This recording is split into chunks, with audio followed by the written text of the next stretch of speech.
this really surprised me how great this was. Because you know that The Invisible Man, it did actually start life as it was going to be one of those films in the style of the Mummy, the Tom Cruise blockbuster version of the Mummy. It was going to be part of the Dark Universe, which was this franchise of incredibly big budget, like blockbuster horror films, or really blockbusters using horror characters.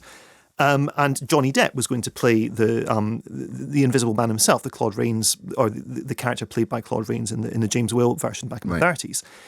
And because the Dark Universe fell apart after the Mummy film went down so badly, some genius at Universal basically realised that these stories would be far better told, or certainly this story, with a small to medium budget made by Blumhouse, the production company, who did Get Out and who did Whiplash and Black Klansman. This incredibly busy production company run by a guy called Jason Blum, where they just sort of invest small amounts of money in lots and lots of films, give people lots of artistic freedom to do what they like. And then the ones that hit, so stuff like Insidious, Sinister, The Purge, will more than bankroll the failures. And, if you think about stuff like Insidious and, The Purge, those are franchises that have made a fortune.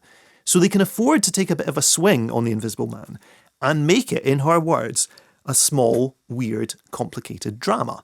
And I think it is that, and it's also a full-blown horror film. And I think the film will work for you if two things click. First of all is that you have to buy that it is possible in the world of the film that this boyfriend has actually turned himself invisible.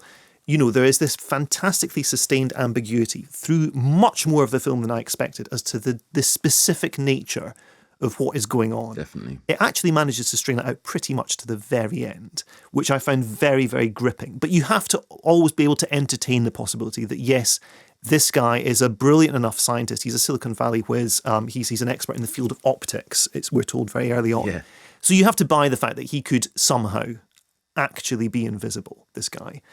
Secondly, you have to come to terms with the fact that this is a story that is about incredibly serious themes, like basically relationship-induced PTSD, coercive control, domestic abuse, gaslighting, as she mentioned as well in the interview, and that it's going to tackle these themes with the machinery of horror. So it's going to use jump scares, and it's going to block scenes to use negative space to set you on edge. This film does incredibly well. It's just the framing of its shots.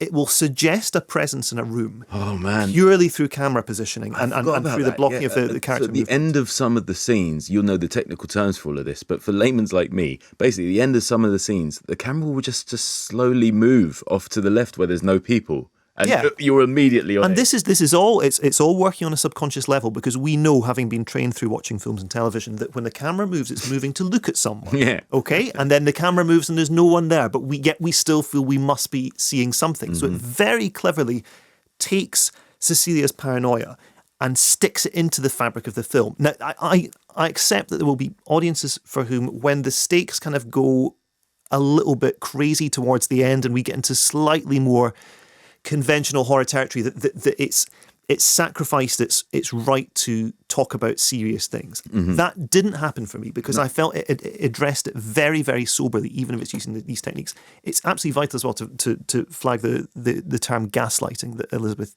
Moss used in that interview. I mean, this is notionally a remake of the H.G. Wells story from 1897. This thing was written, so very, very old. The James Whale film was 1933.